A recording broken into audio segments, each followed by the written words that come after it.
So who are you? I'm June Cohen. I'm the executive producer of TED Media. We're here in the TED office. And I always see you on stage at TED. Yeah. Or behind the stage running around, keeping things rocking. That's right. So this is what happens without the stage makeup. So this is like behind the scenes of TED Talks. This is where it all happens. That's right. It all, well, as I was saying, it all really happens once it goes out into the world, but it sort of starts on the stage, then moves here for processing. This is like the TED factory.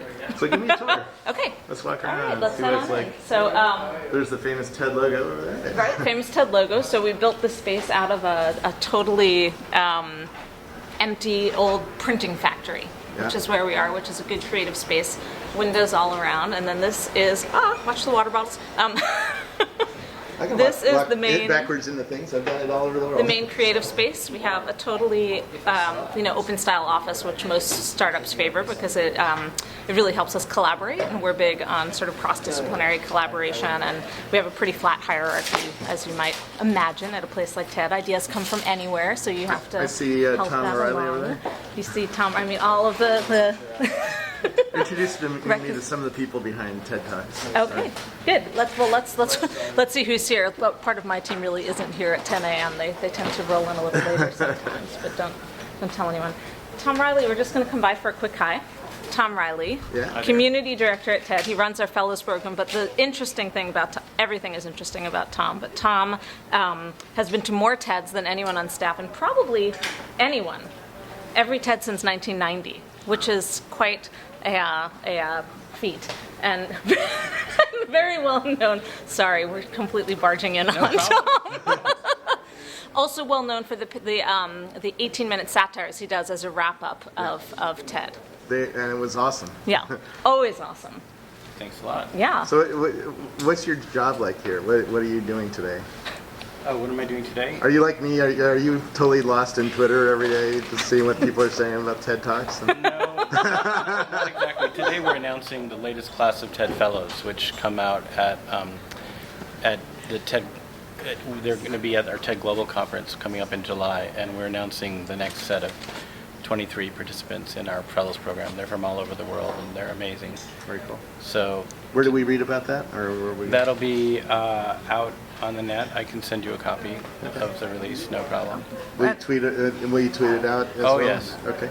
We will, but they're incredible, and they've been such an incredible addition to the TED community because we have to.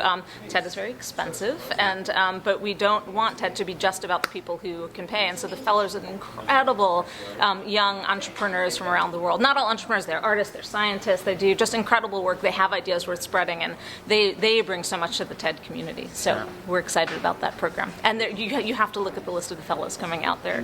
They're remarkable and international, and they'll blow your mind. Very cool. I was going to go there, Thanks, but she disappeared. Oh, actually, this is perfect if Laura won't kill me for it. Okay, so Laura Stein at our coffee bar, which is we've completely outgrown, right? We can't keep hot water in this. It's empty every 3 minutes. It's just for a blog. So Laura Stein, who but I'll do most of the talking and you can just smile. So Laura Stein runs our TEDx program, which has completely taken off like crazy in the last year.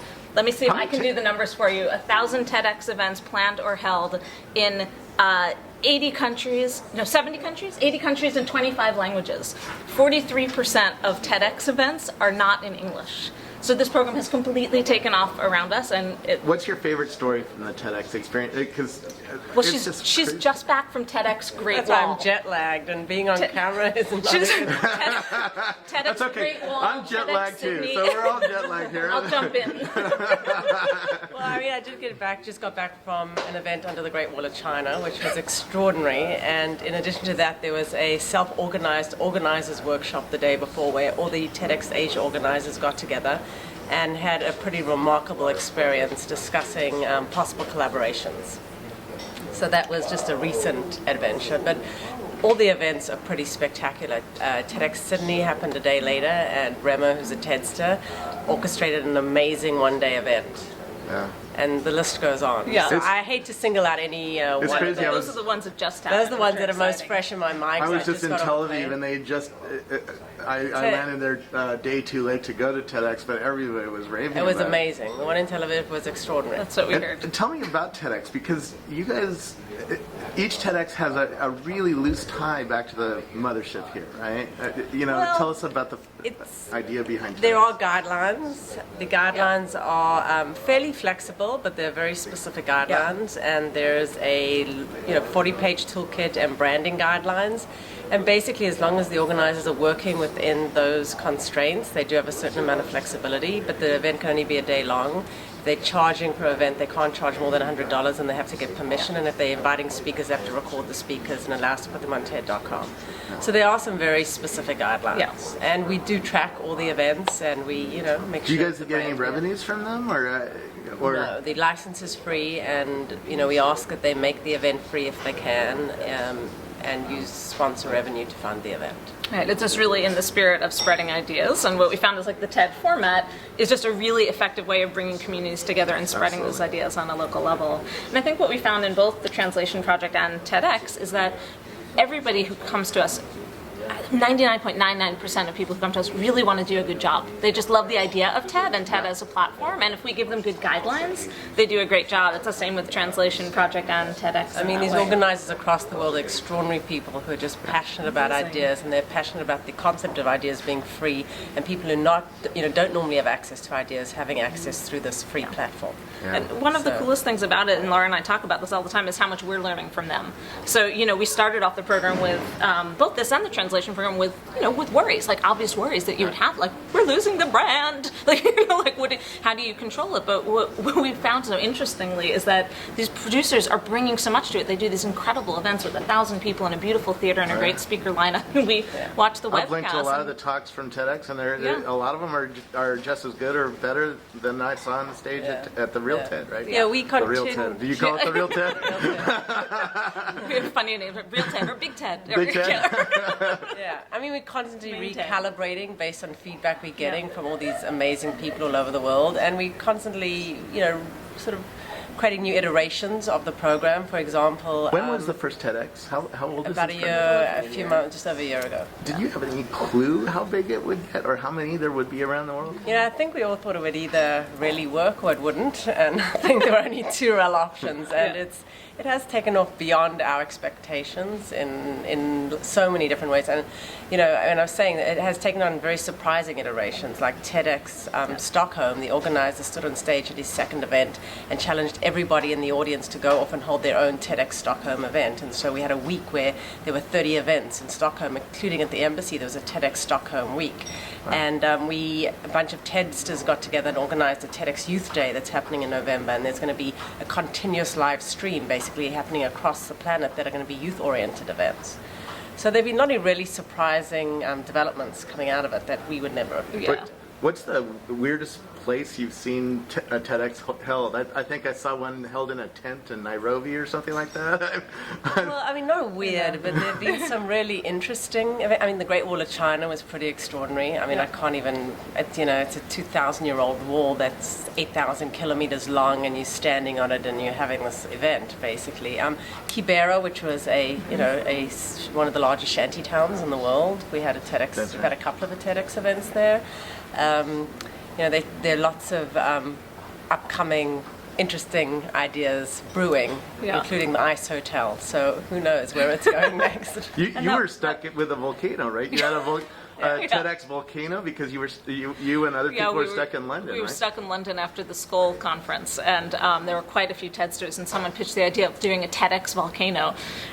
And of course, so we jumped on that, and so I helped organize it, and we pulled together an event in like 28 hours with 12 speakers and 150 people and 800 people watching online. And it was so interesting because that's a good example of something like you could never anticipate. We didn't build TEDx thinking I'm that surprised people would use it that way. Yeah, I'm surprised nobody's come up with one around the oil spill. Like, let's get a Right, TEDx you said that going right around after the it. You were like, oil we need a spill. TEDx. I mean, it's so I was just Yeah. every day I read and I cringe as to what's going on there. Like, we need some great minds on the problem. Yeah, and it becomes an interesting application of the program if you can do it around current events or news events or disasters and sort of bring to like a flash TED, you know.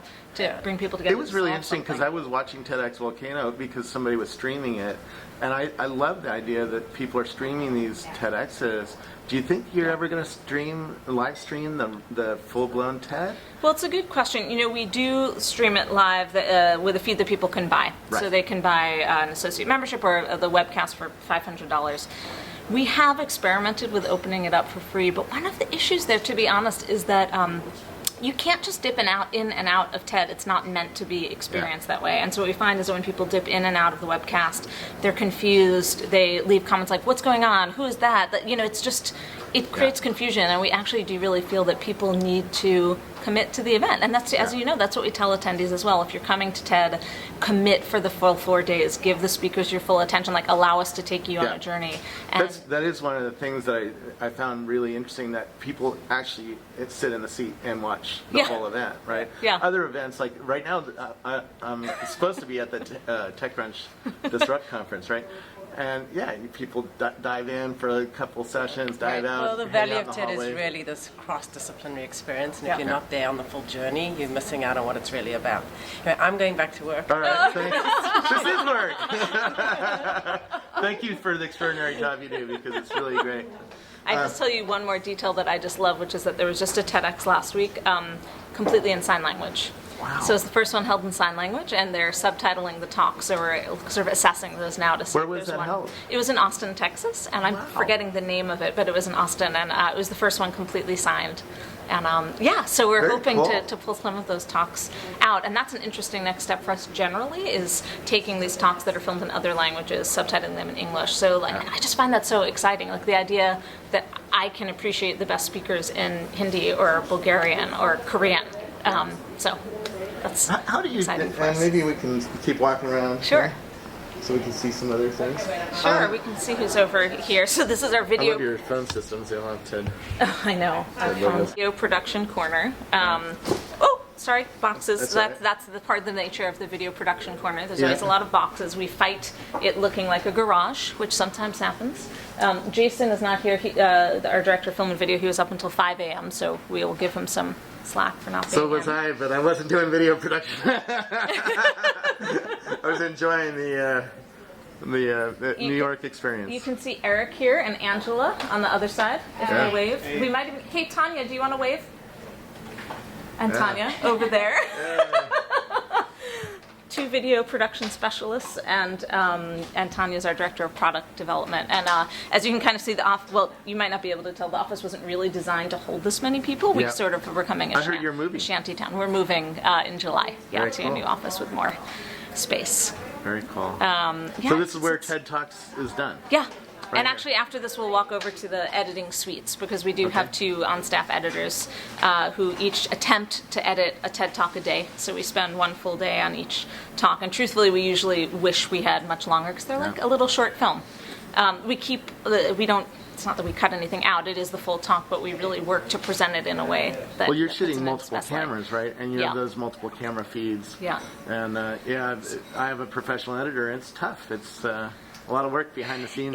It is, and a lot of things. We always joke. We can talk. Well, maybe If one you- of the if you do it well, editors, you and don't we can even talk notice about it, right? Exactly. The speakers generally don't notice it. We cut out sometimes the ums and ahs. We usually will cut out their opening remarks. They're sort of like, "Thank you. It's so nice to be here." Like we just jump straight to where the talk should have started. Yeah.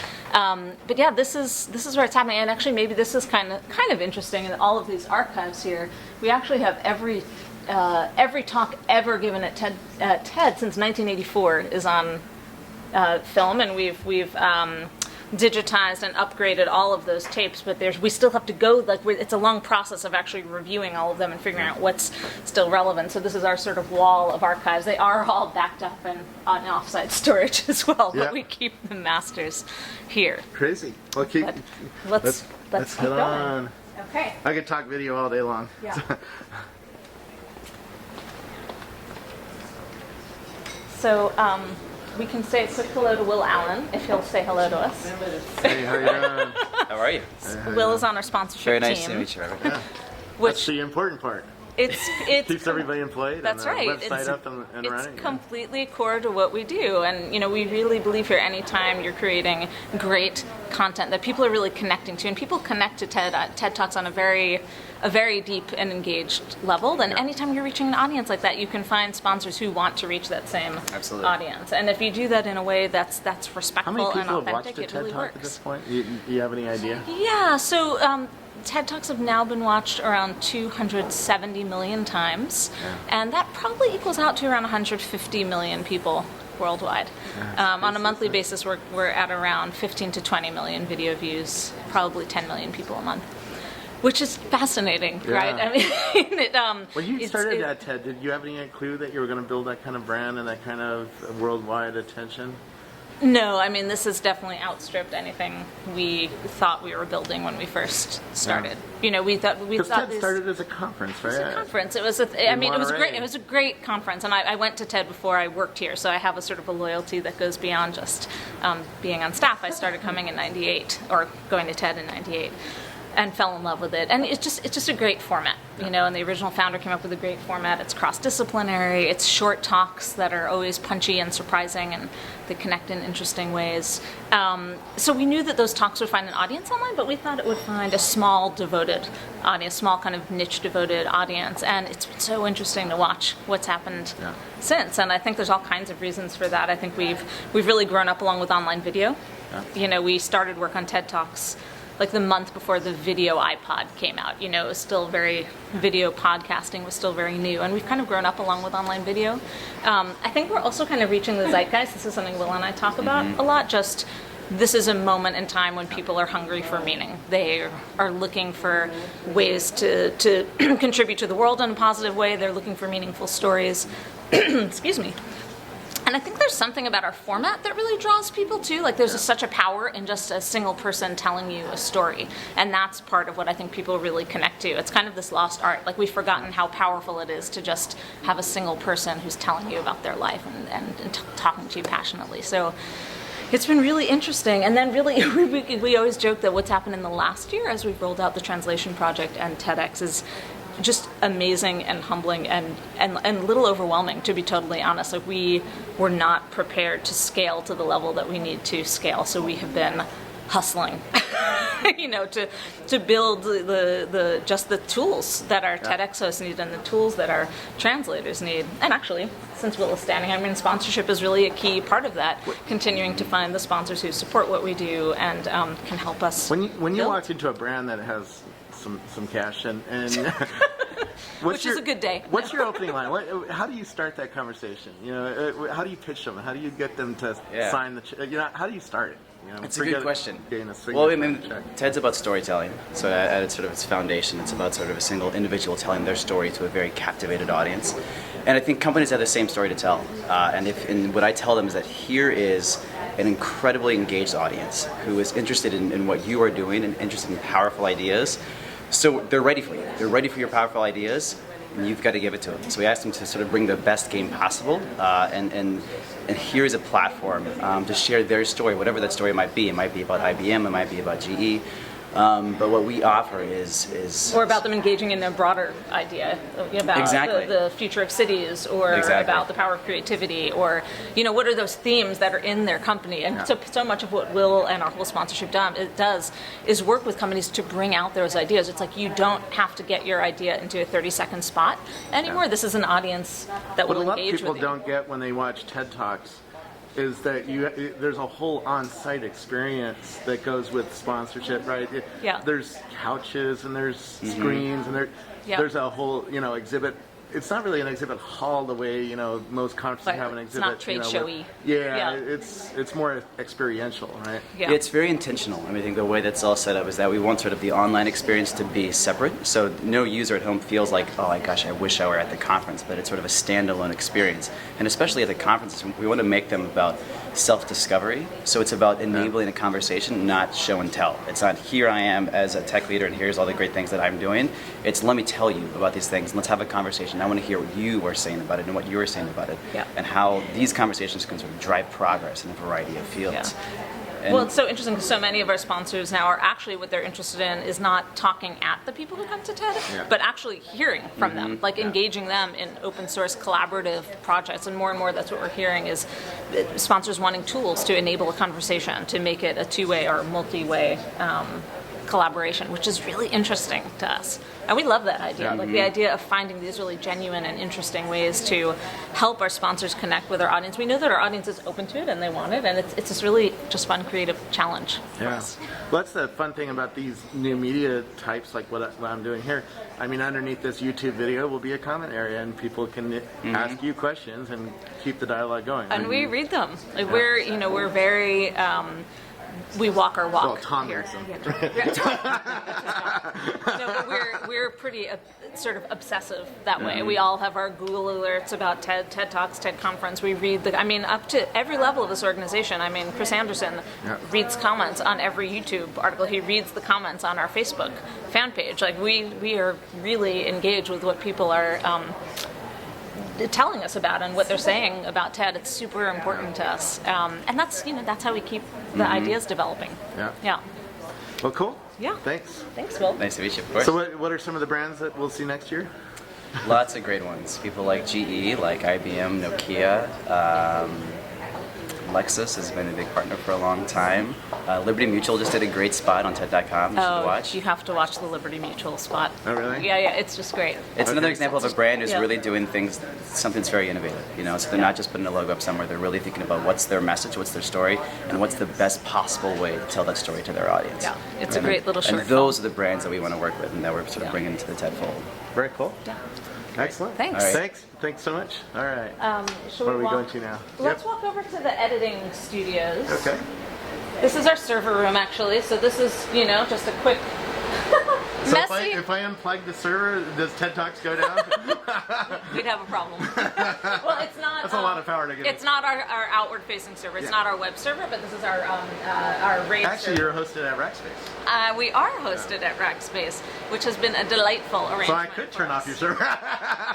You actually could turn off our No, I server. couldn't. They won't let me anywhere close to the data centers. They go, no, Scoville.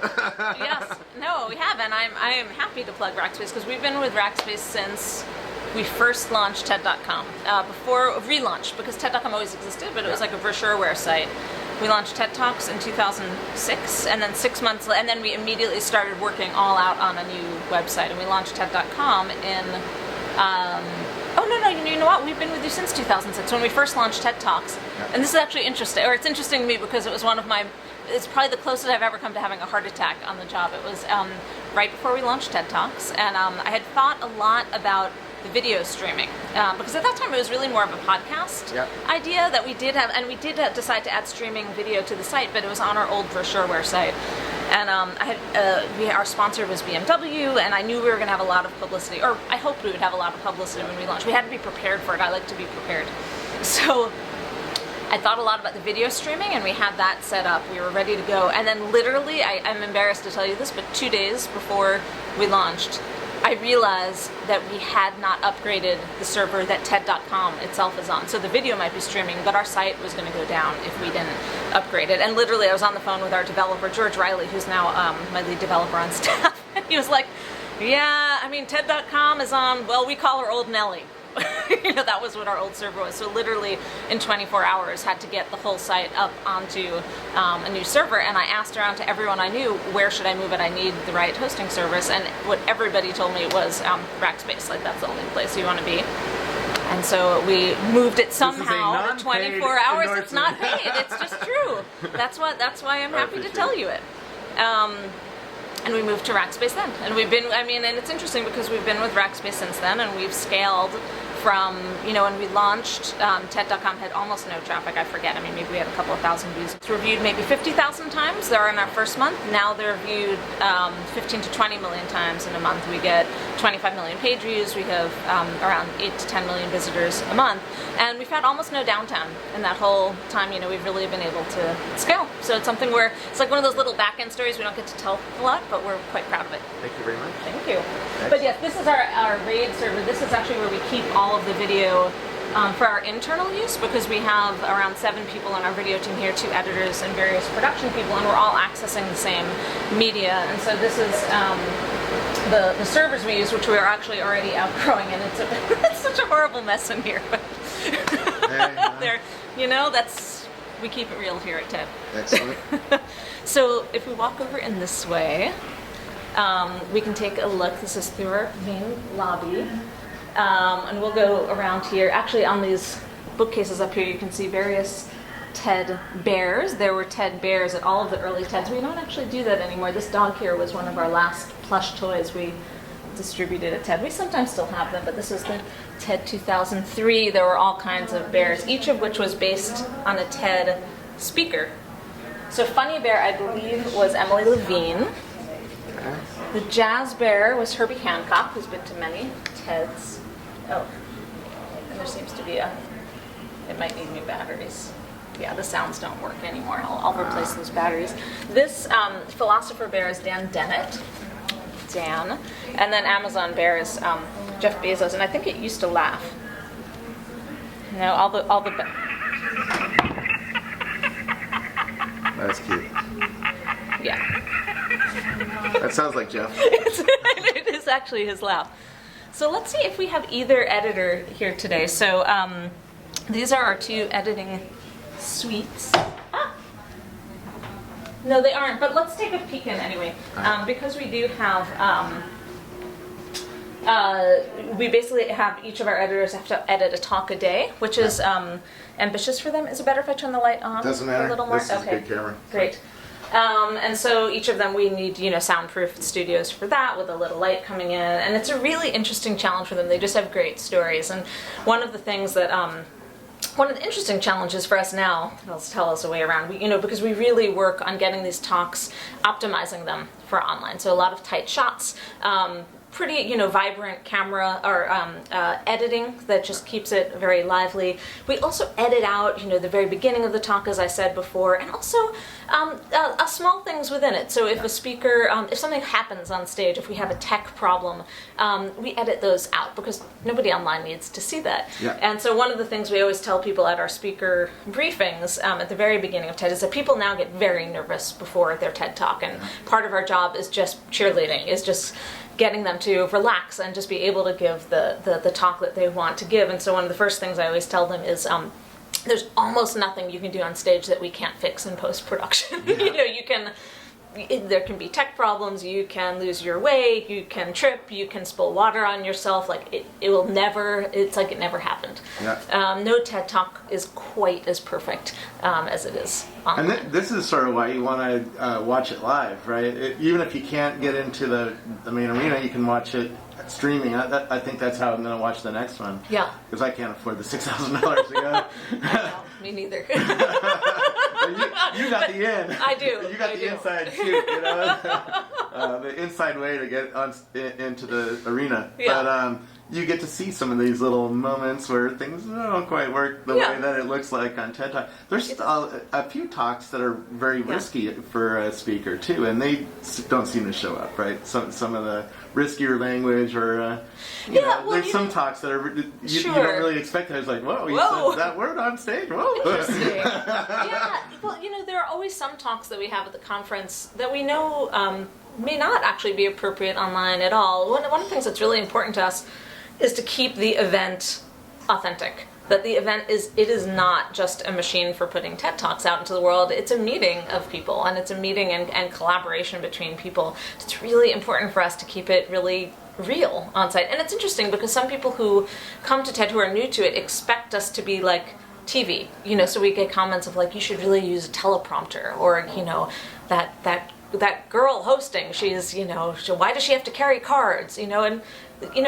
Chris and I host, and we host because that's part of what we do here, and we're real people, and we're really on stage. It's not like we're bringing in TV hosts to do it. It's really important to us to keep it authentic, and part of that is having talks that are just for the room, that are interesting to the set of people gathered there, but maybe won't quite work put online to a wider audience, or maybe it's a speaker who only wants to share something for a smaller group and isn't comfortable with it going out live, and it's important for us to keep including those. Included in that is riskier speakers who are kind of pushing the limits, using language that we wouldn't be able to use on TED.com.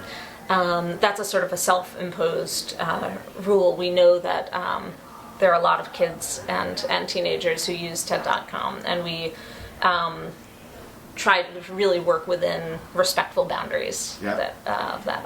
Tell me about some of the music that you get on stage that you don't really see on TED Talk, right? Because every group of sessions starts out with a really cool song, or tell me how that music, what is going on stage that people might not be aware of from listening to TED Talks. Sure. Well, there is a music and performance is a big part of TED. Some of those performances make it onto the site, some don't. And again, it really depends on the nature of it. We have two key people working on music with us at TED. One is our music director, Thomas Dolby, Thomas Dolby. And he is... Blinding me with science. Right? Yes, he blinds us with science. And he this year had such a great approach. He basically led a house band for us, and that house band was made up of a string quartet, Ethel, who are a very innovative string quartet. And they started almost every session with just a really beautiful piece. Beautiful, but also beautiful and edgy. You know, string quartet plus, electronics. String quartet plus what is it called? Like bagpipes. That's what I was thinking. And then we also, the other person who works with that is our music advisor, Bill Bragan, he runs out of doors programming at Lincoln Center, and he helps us along with Thomas on our music program overall. So we have musicians. This year we had Andrew Bird, and we had Jake Shimabukuro, the ukulele player. He's been watched, millions of times on YouTube. I actually filmed him at the TED party, and that's been watched a bunch of times. So that's on my YouTube channel somewhere. And search for TED. Yes, it's at TED YouTube, and then he became really well known for his good, ukulele version of "While My Guitar Gently Weeps," which is on YouTube, and we will have his performances coming out on TED. And who else did we have last year? I'm blanking, but Andrew and Jake, and there was at least one other performer that that's skipping my mind right now. But we really try to put together people who are run the gamut, who are interesting, who are edgy, but also just really beautiful performances. Sheryl Crow, that was the other one. So we try to have a really interesting range, and some of that makes it to the site, and some of it doesn't. But in the room, it's really important. And there are also other things like our video interstitials, as we call them. So in each session, we have short videos, whether they're commercials or short films or do sponsors pay for those, by the way?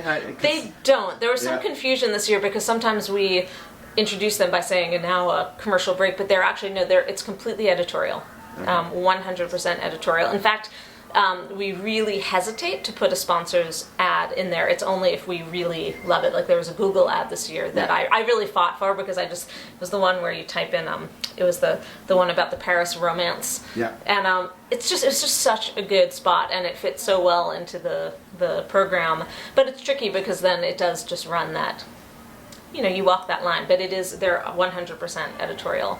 Interestingly though, and we really try, we look at hundreds of videos to find the 12 or so that we show at TED, but it can be really tricky to find very short video that delivers what we need for the program, which is usually something that's a palate cleanser, that has a real story arc, but that's, and a payoff at the end, but that's short, 30 seconds to 3 minutes. And the truth is, commercials are optimized for that, and that's why we end up having quite a few commercials there. But like I said, we do also have short films and vignettes, and we look really hard. It's really interesting because on the wall you have some hats there, and that got me thinking about the set, the stage. Yeah. Who designed it? Because you have a different stage every time. We do. And a lot of if you don't go to TED and you don't sit in the front row, you don't see a lot of the thought that goes into things lying around the stage and things. Because on TED Talks, you just don't see that level of detail, right? If you're there in real life, you get to see a lot of stuff that doesn't show up on the videos that well. You can't see the little microscope on a stack of National Geographics right at the front of the stage, right? Yeah. What's the process of coming up with a set design, the stage? Yeah, so we work on that through the year. We, the stage designer we've worked with is Tom Hennis and his team, and it's very much, a collaborative process. We're always trying to come up with a stage theme that works for that year's theme. And this year it was an interesting one because it was what was our theme? What the world needs now. Yeah. was the theme. And initially we started, and like any creative process, we brainstormed around it. How could we build that out in an interesting way? And after going in a couple of other directions, what we landed on was this idea of building out sort of like the idea of the garage that a startup started in. Like what the world needs now is to like start tinkering again. Like our world is kind of broken and we just need to kind of let go of our assumptions and just start working on new ideas of how to rebuild. And so we set the whole stage in kind of an attic of sorts, and sort of like an inventor scientist kind of attic. We really tried to build it out with a lot of interesting items. That's one of the things we almost always do at TED, is that there are a lot of just curiosities on stage that kind of just sort of capture the imagination. A microscope, I'm actually forgetting the name. There was globes. Yeah, there was globes. There were weighting scales. There were interesting books. There's a surfboard. There was various kites and telescopes, just things that sort of capture the imagination. Yeah. There's in this one we even had like that little balcony with the telescopes, which was actually I think my favorite moment at TED of my moment on stage was just sort of getting up on the balcony to try to use that space. But it was a very whimsical stage for us, and I think people respond to that because it just adds to this overall vibrancy that I think part of what people get out of TED, a really significant thing, is not just the individual talks, but when you have all of these different talks and different disciplines, they kind of light up your brain in different ways. When you're going from music to poetry to physics to entrepreneurship, and then grab Marla's badge. So this is. I just asked about the badge. It's my camera only goes 14 minutes at a time, which is sort of fun. But So this is a TED 2010 badge. It's not mine. It's Marla Michnik's, whose office I'm in, who's one of our editors. And they're very large. Yep. And they're very large for a reason, which is that they are really a social aid. So what it helps you is it's really important for us that people can connect with each other. And with these, the way we design these badges And is everybody that you can wears see a badge, by the way. Everyone. Even Bill Gates. Even Bill Gates. And so even if you walk by and go, is that really Bill Gates? And you look at it, it is you're like, Bill Gates. that is Bill Gates. And and it's important that way. Both because it gives you permission to start a conversation with someone. It also gets rid of that anxiety of like, I know this person, but I can't remember their name. You can spot their name 20 feet away. We emphasize the first name because that's the main thing that you need for that social interaction. So they are big, they're garish. People kind of make fun of them a little and laugh at them, but in truth, everybody loves them on site because they're so helpful. So even though I wish every conference would copy them because you can read the name from across the room. Yeah. There's a picture there, which helps with security. Yeah. And you use a double lanyard so they can't flip over. And so everybody Yes. has the name facing out. This is a key element. I'll show you this. They don't do the flip that many other badges do, and that's another thing that we really optimize for. We also include on the bottom, we have conversation starters. So it says at the bottom, talk to me about, this again is Marla's badge, favorite places, moose sightings, contradictions. Yeah. And the fun thing about those is that, especially when they're very specific, they really do give you a way to just start talking to someone. And that's really the challenge at any event that I feel really deeply when I'm at other events. You're in a room with people, there are so many interesting people around you, but you can't find the way to connect. You can't find an opening line or you can't find a starting point. Yeah. And so I think that's the challenge for any event producer, is just figuring out how do we get people to connect with each other. And by the way, we're always looking for ideas at other events as well. I think that's one of the fun things now, is event producers can really learn from each other, and we're learning from our TEDx organizers, but also from other conferences. I'm a total conference geek, and that's part of why I work here. That's actually a secret to TED, and I met Bruno, and I can't say his last name. Yeah. At the Lift conference in Geneva, Switzerland, and he's helping out with that conference. But several of the speakers that went to that conference showed up at TED a year later. Yeah. So there's almost like a feeder system, right? That you guys are going around the world looking for the best talks.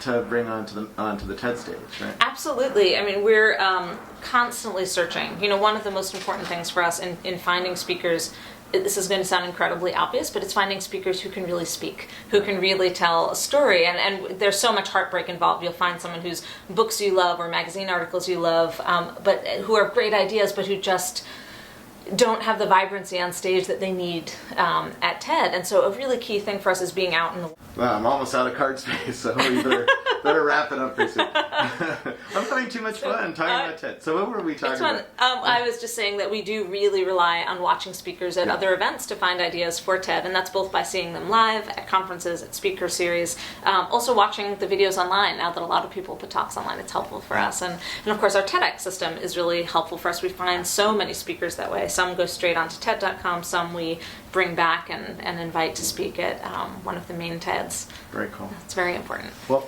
since I'm out of card space, I got to say goodbye. This has been a real joy. Oh, thank you you, for giving Robert. me a little tour through the inside of TED. Thanks for coming by. Like I said, it's such a fun moment to have you here because it is this moment when TED is just, it's kind of really expanding in the world in ways that we never expected. And I think you've kind of seen on my face, and then others were sort of amazed and humbled and just slightly overwhelmed by what's happening around us. But it's really thrilling. So it's fun to give you an update, a little Very tour. cool. And we can find you at TED.com. At TED.com. Thank you very much.